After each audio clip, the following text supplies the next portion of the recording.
Cara, eu nunca li um livro inteiro antes com a mesma música na cabeça. You're just too good to be true. Can't take my eyes off of you. Pardon the way that I stand. There's nothing else to compare. The sight of you leaves me weak. There are no words left to speak. Baby, you feel like I feel. Please let me know that it's real. You're just too good to be true. Can't take my eyes off you.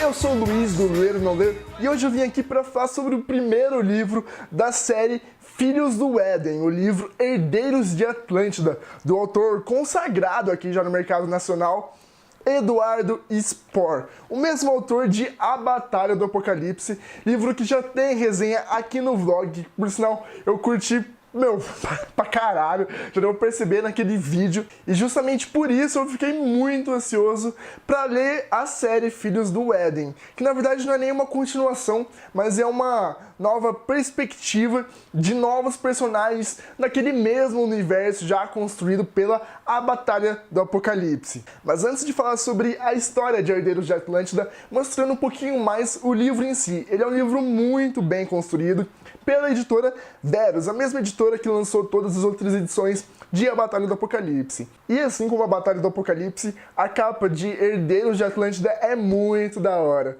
Na verdade é meio que uma parte do livro, eu não vou falar aqui porque senão é spoiler, mas eu demorei muito pra perceber isso, né? A princípio eu achei que fosse um sol na capa, mas não é, são vários anjos rodeando um bagulho que vocês vão descobrir nesse livro aqui.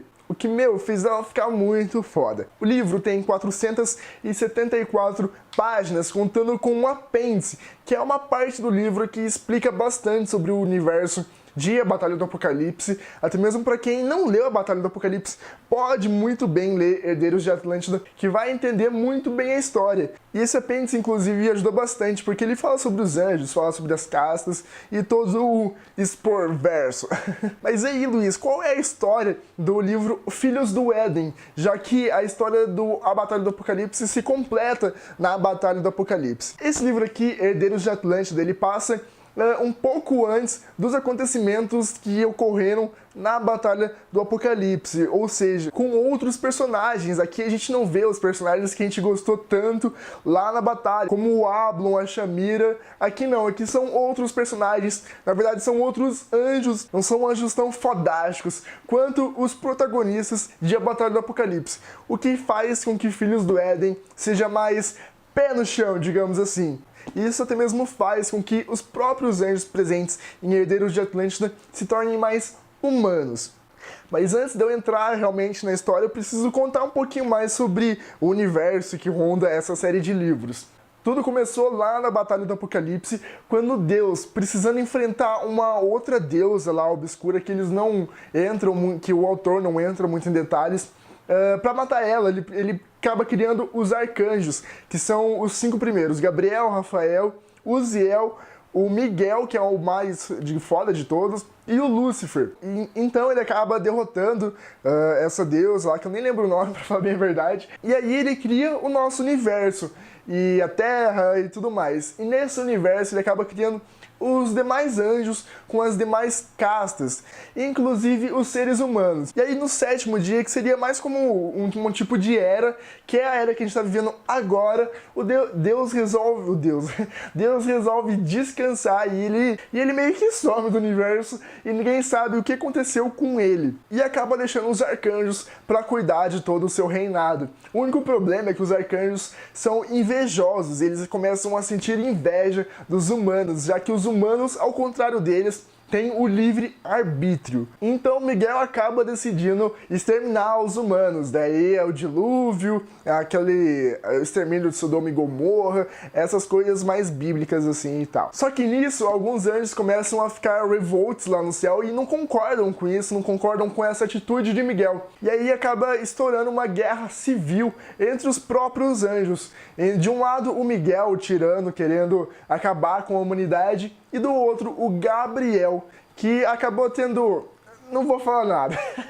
Mas o Gabriel, que ele acaba querendo defender os humanos. Só que nessa guerra, eles acabam, se matando demais. E eles entram em um acordo que na Terra, nenhum anjo vai fazer nada. Eles vão deixar meio que a Terra neutra desse assunto. Só que é claro, como em toda guerra, sempre tem aquelas questões de espionagens e tudo mais, e é aí que entra a história de Herdeiros de Atlântida. Aqui a gente conhece a Kyra em um grupo de anjos que do lado do Gabriel, que são enviados à Terra para fazer uma determinada missão.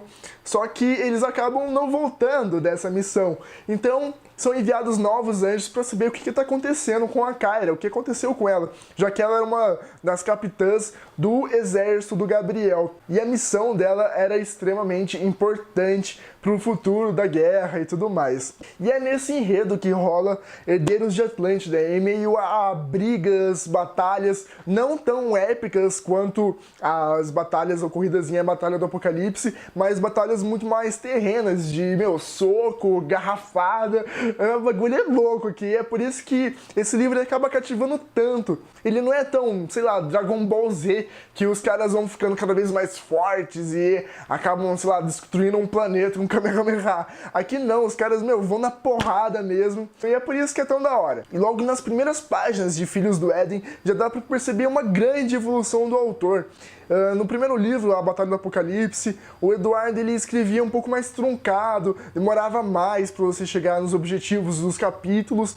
Aqui não, a leitura é extremamente fluida e dinâmica, indo direto ao ponto e não enrolando tanto assim em assuntos de menor escalão. Isso influencia inclusive na capacidade descritiva do livro. Embora eu gostasse muito das descrições de A Batalha do Apocalipse, a leitura acabava se enrolando um pouco, principalmente no começo. Aqui não, aqui ela já é extremamente fluida desde as primeiras páginas. E é aqui que eu percebi que, capítulos curtos de 4, 5, 6 páginas dão uma fluidez enorme à leitura. Lá na Batalha, pra quem já leu, tinha capítulos, de, acho que 40, 50 páginas. Não lembro exatamente, mas eram capítulos muito longos, com os flashbacks muito longos. Aqui não, aqui é coisa de 5, 6 páginas, acho que 7, 8 no máximo. Já muda o capítulo e já dá um dinamismo muito grande à história. A gente continua com os flashbacks tão acostumados do primeiro livro,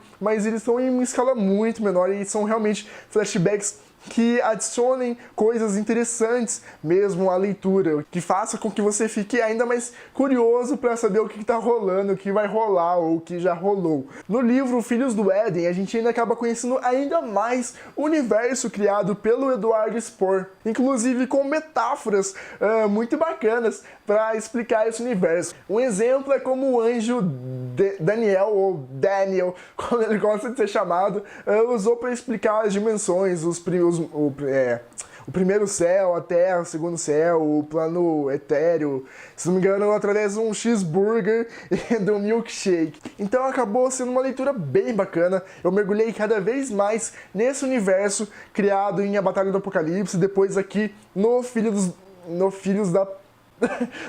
do Éden. E ainda, inclusive, tem até uma nova espécie de raça de anjo que é incluída nesse livro aqui, que a gente ainda não tinha tido oportunidade de conhecer lá no primeiro livro, o que, deu um tom de suspense muito foda à história. A única coisa que eu fiquei um pouquinho decepcionado com Herdeiros de Atlântida foi em relação ao final. Eu tava meio acostumado já com cliffhangers fodásticos na Batalha do Apocalipse, e eu achei o final assim, foi da hora, foi muito legal, mas não foi aquele... Você fala, nossa, caralho, que foda, não sabia acontecer isso. Pelo menos eu acho que o começo, o meio e o começo do final foram tão fodas, mas, eu li tão rápido que o finalzinho do final não me empolgou tanto assim, mas ainda assim foi uma ótima continuação para essa série de livros que com certeza vai ser muito foda no segundo livro que já foi lançado, que é o Filhos do Éden, Anjos da Morte. Se teve algum cliffhanger foda, eu pelo menos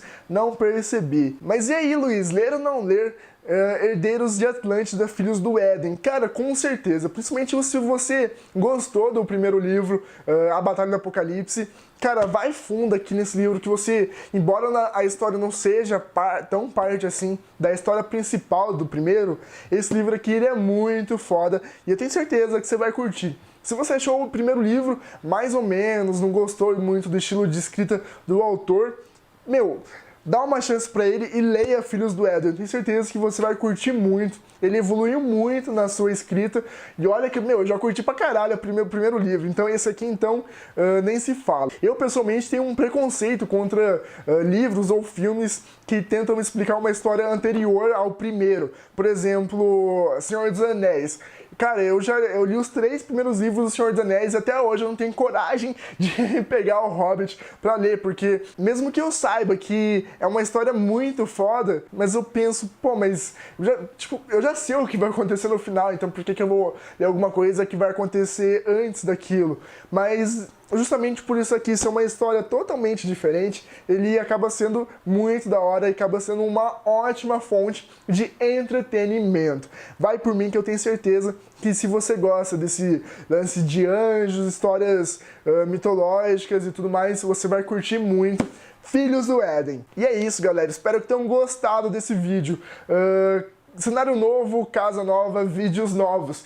O momento spoiler desse vídeo aqui eu vou fazer em outro vídeo, porque senão esse aqui ia ficar muito longo. Então se você já leu Herdeiros de Atlântida e quer saber minha opinião sobre o que acontece no meio do livro, no final, cola lá no outro vídeo que vai estar aqui na descrição, ou aqui do lado, ou em algum lugar no meu canal, mas dá uma olhadinha lá.